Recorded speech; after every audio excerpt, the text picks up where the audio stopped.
I would probably spend some more time with skill damage and stuff. But that's, and to get legendary commander sculptures with level 10 VIP. But that's besides the point, because today we are doing Rise of Kingdoms #1 cavalry commander, Attilla. Baby, I'm playing on you tonight. Hunt you down, eat you alive. Just like... Okay, the first thing we're going to talk about is all the skills. But I also want to tell you guys that I wouldn't, so max out most of these skills, at least get Honoria and King of the Huns to 5 before you start just going open field and attacking. So, first up is King of the Huns. For the next 4 seconds, the normal attacks and counterattacks of troops led by this commander deal 20% increased damage, and normal attacks have a 50% chance to reduce the target's attacked by 30% for 2 seconds, can trigger once every 2 seconds. Okay, so I want to max that out. So what makes Attila so good is he doesn't do much skill damage at all, but what will happen was he still does a phenomenal amount of normal attack damage and counter attack damage, which just really helps, and your opponents cannot keep up with you. Next thing is the Siege of Constantinople. It's passive skill.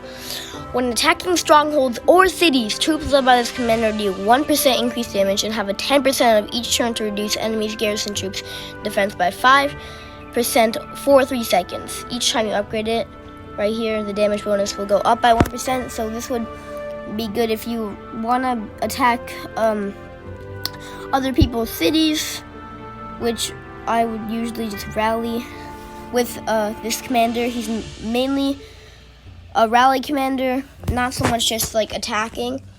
The next thing, Honoria, it's another passive skill. Troops led by this commander take 3% less skill damage and deal 30% reduced skill damage. At the same time, cavalry units gain 3% increased march speed and 20% increased attack.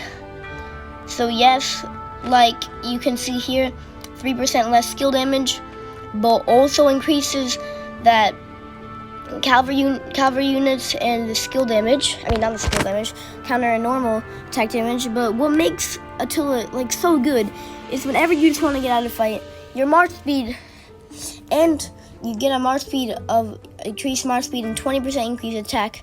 Both 20%, 20% is just an exceptional amount. So it can still just really help. All of these skills are just phenomenal. Next thing is Battle of the Caledonian Plains. When troops led by this commander consist only of cavalry, their normal attack have a chance to increase all damage dealt for 2 turns, has a 25% chance to increase by 25%, and a 25% chance to increase by 50%. Like I said, all these skills are just phenomenal. And then the Scourge of God. Troops led by Attila are immune to all silence effects. When an enemy has, and silence effect is not being able to use your active skill damage, which it can still help, but I mean either way, Attila doesn't do much skill damage, so the silence effect doesn't help that much. When an enemy has less than 50% of units remaining, normal attacks against it deal 20% increased damage. After leaving battle, the march speed is increased by 50% for 3 seconds. Look at all these march speed buffs for all the skills. Now, we're going to head into the talents. I would focus, for rallying, a little bit more on conquering. And I've seen Effortless is actually really good. During battles, increases all damage dealt by 0.5% every second up to a maximum of 10%, so it keeps stacking up to 10%, which Effortless is really good. But what I really want to show you guys that's really good is Burning Blood. grants an additional 6 rage every time this commander's troops are attacked. Like, that is just a phenomenal amount for one skill that you can, for one talent that you can buff up for three talent points. Like, just such an exceptional amount for Burning Blood. Also, in Cavalry, Undying Fury also gives an additional 9 rage for normal attacks. And for Rallying, I'm mostly focused on counter-attack damage, normal attack damage, but maybe I'll focus like a little bit on health and survivability. So yeah, I would just focus a little bit more on here. I will make another page for other things, for maybe like attacking cities or march speed, or like for rallying, you wouldn't really want to. These like Battle of the Scorched God, for example, march speed is increased by 50% for 3 seconds. You don't need march speed for rallying. What you really need is like a ton of damage, a little bit of survivability. So yeah, so you would want to probably pair these with.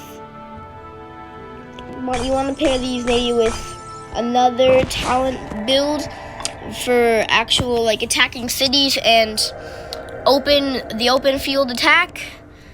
So before, I should be upgrading my Yi Song and my Alex, because I see like how much of a good pair that would be.